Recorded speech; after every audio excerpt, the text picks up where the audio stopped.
দেখে আসুন তো ও কি করতেছে দেখি। এত রাতে কি করো বসে? তোমার জন্য পায়েস রান্না করব। এই টাইমে পায়েস করতেছো? হ্যাঁ, এখন বাজে 11টা 15। হ্যাঁ, রাতই সমস্যা নাই। চুলাটা কি চুলার ভিতরে? দুধ দিছি। ও চাল চাল দেখতেছি চালের মধ্যে কোনো পোকা টোকা আছে কিনা, কালো কোনো ইটি আছে কিনা। এটা হচ্ছে পোলাওর চাল। চিনিটা খাবা না গুড়েরটা খাবা? যেটা তুমি ভালো মনে করো। আমি না, তুমি যেটা খেয়ে মজা পাবা সেটা দিয়ে রান্না করবো। এখন তোমার যেটা ভালো লাগে ওইটা করো। ঠিক আছে, এখন আমার ভালো লাগার জন্য একটা কাজ করে দিবা। কি কাজ? দেখো নিচে কতগুলো থালাবাটি, উপরে কতগুলো থালাবাটি, সারাদিন কাজ করছি তো একটু মেজে দিবা। এগুলো এখন আমার মাজা লাগবে? হ্যাঁ। রাতের বেলা কি থালাবাটি মাজা লাগে? রাত্রিবেলা মেজে রাখলে ভালো হবে, নাহলে এই বাসায় আগে যারা ছিল তারা মনে হয় খুব নোংরা ছিল, বুঝছো। উপর টুপুর দিয়ে অনেক নোংরা ছিল, তারপরে ছোট ছোট তেলাপোকা আছে না, চায়না তেলাপোকা, ওগুলো আছে। তো ওগুলোর জন্য দেখা যায় যে থালাবাটি এমনি রেখে দিলে সকালবেলা দেখা যায় অনেক তেলাপোকা দেখা যায়, অনেক ময়লা দিয়ে দেখে। দুধ উতরে গেছে। হ্যাঁ। ও ঠান্ডা লেগে আছে। ঠান্ডা এখনো ছাড়ে নাই। তাহলে তুমি কিভাবে থালাবাটি মেজে দিলে? এটাই তো, ঠান্ডা লেগে আছে অনেক।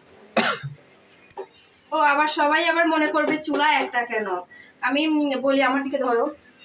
চুলা হচ্ছে আমাদের হচ্ছে এটা নতুন বাসা, তারপর আগে যারা ছিল তারা মনে অনেক নোংরা ছিল। আমি আসার পরে তাও অনেক ক্লিন করছি। আর চুলা একটা থাকার কারণ হচ্ছে আমরা হচ্ছে সিলিন্ডার ইউজ করি। আর দুইটা চুলা, এর আগে আমাদের যে চুলাটা ছিল অটো চুলা, আর অটো চুলাতে হচ্ছে প্রচুর পরিমাণে গ্যাস খায় আর কি। তো এই জন্য এই একটা চুলা কিনেছি। এর আগেও একটা চুলা ছিল, ওটা নষ্ট হয়ে গেছে, তো পরবর্তীতে আবার আরেকটা চুলা কিনেছি যাতে গ্যাসটা অল্প লাগে আর কি। তো ওখানে আবার আমার ফ্যামিলির অনেক মানুষে দেখবে, তো তারা আবার মন্তব্য করবে আজে বাজে কথা, যে এখন একটা চুলায় রান্না করে, চুলা আবার এমন কেন, এত হাইফাই ভাবে চলে, এই তার হাইফাই ভাবে চলার নমুনা, তো অনেক কথাই বলবে। তো ফ্যামিলির মানুষের কথা আমি আবার খুব ভয় পাই, যদিও তারা খাওয়ায় না পড়ায় না, তারপরেও কেন জানি না তাদের কথায় প্রচুর প্রচুর ভয় পাই। তো তাই আর কি সবকিছু খুলে বললাম আপনাদেরকে। তো যাই হোক, তুমি তাহলে একটু থালাবাটিগুলো মেজে দাও। মাজবা? চিন্তায় আছি। কি চিন্তা? এই ঠান্ডা নিয়ে কিভাবে মাজি। তাহলে দেখো, তোমরা পুরুষ মানুষ কেমন, হ্যাঁ আমি বলি, তোমরা পুরুষ মানুষ হচ্ছে সারাদিন কাজ করলে তোমরা সপ্তাহে একদিন ছুটি পাও, আর আমরা মেয়ে মানুষ সারাদিন কাজ করেও সপ্তাহে তো কোনো ছুটিই থাকে না, এবং কি একটা দিনের জন্য আমরা রেস্ট নিতেও পারি না। আমরা যদি অসুস্থও থাকি তারপরেও হচ্ছে আমাদের কাজ করেই খেতে হবে, মশলা পিষেই খেতে হবে। তোমরাই আরাম করে খাচ্ছ, তোমরাই ভালো। তাই চিন্তা করছিলাম পরের জন্মে যদি আবার মানে হই আর কি, তাহলে যেন ছেলে হয়ে জন্ম নেই, মেয়ে হয়ে যাতে জন্ম না নিতে হয়। ওয়াইফকে কিভাবে টেক কেয়ার করতে হয়, কিভাবে ভালোবাসতে হয়, এটা যাতে পরের জন্মে তন্ময় যাতে আমার ওয়াইফ হয়ে আসে, আর আমি যাতে তন্ময় হয়ে আসি, তাহলে তন্ময়কে বুঝাই দিব যে ওয়াইফকে কিভাবে ভালোবাসতে হয়, কিভাবে সময় দিতে হয়, কিভাবে তাকে সম্মান দিতে হয়, সবকিছু তাকে আমি শিখাবো। সে যদিও আমাকে অনেক ভালোবাসে, সম্মান দেয়, তারপরে মাঝে মাঝে একটু পাগলামি করে, তো তাই এটি খুব খারাপ লাগে। একটা নারী যদি কোন সব পুরুষ হতে পারত, সে নিজে স্বীকার করতো পরবর্তী জন্মে সে কোনদিন পুরুষ হবে না, কারণ পুরুষের উপর অনেক বোঝা থাকে। সংসার বলো, সংসার চালানো, তারপর পরিবারের বোঝা, সব কিছু তার ঘাড়ের উপর থেকে। সে কত বড় যে বোঝা বয়ে বেড়ায়, একমাত্র এটা পুরুষটা ছাড়া কেউ বুঝবে না। মেয়েরাও বোঝে, বুঝছো, মেয়েদের কাঁধেও অনেক দায়িত্ব, শুধু যে পুরুষদের কাঁধে দায়িত্ব থাকে তা কিন্তু না, মেয়েদের কাঁধেও অনেক দায়িত্ব থাকে। তুমি যে কথাটা একদম রং বলি না। পুরুষরা পুরা পরিবারের সবাইকে নিয়ে চিন্তা করে, আর মেয়েরা অনলি নিজের ক্যারিয়ার, নিজের।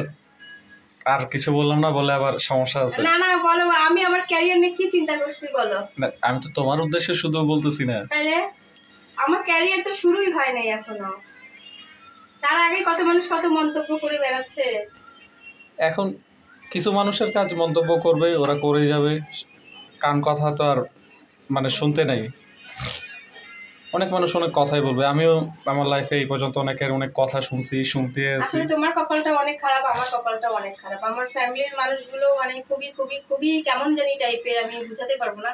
আবার তোমার ফ্যামিলির মানুষও সেম, মানে আমাদের দুজনের কপালটাই এক, বুঝছো, পোড়া কপাল নিয়ে আমরা জন্মাইছি, এই জন্য দুজনকেই আল্লাহ এক করে দিছে। হ্যাঁ অবশ্যই। আমরা সারা জীবন শুধু অন্যের ভালো চাই, অন্যের সবসময় যাতে কোনটাতে তাদের ভালো হবে, কোনটাতে তাদের কোন জিনিসটা করলে তাদের খারাপ লাগবে, আমরা কিন্তু এগুলো সবকিছু ভাবি, তাই না? না, আমাদের জন্য দেখো ভাবার কেউ নাই, যে ভাবার ছিল সে তো আর নাই, খুবই খারাপ। তোমারও যে ভাবার ছিল সে চলে গেছে, আমারও যে ভাবার ছিল সে চলে গেছে, হ্যাঁ একটা অবস্থা। এইটাই। তারপরও যে একটা মানুষ আমার আপদ বিপদে পাশে থাকতো, এখন ওই মানুষটাও পাশে নেই। দুঃখজনক ব্যাপার, খুবই দুঃখজনক ব্যাপার। তো ঠিক আছে, অনেক কথাই বলে ফেললাম, এর মাঝখানে যদি কোনো ভুল ত্রুটি হয়ে থাকে তাহলে অবশ্যই সেটা ক্ষমার দৃষ্টিতে দেখবেন। আর কে কোথা থেকে আমার ভিডিওগুলো দেখছেন অবশ্যই কমেন্ট করে জানাবেন। আর এরকম ভিডিও যদি আরো চান আপনাদের ভাইয়ার সাথে, তাহলে কি হয়েছে,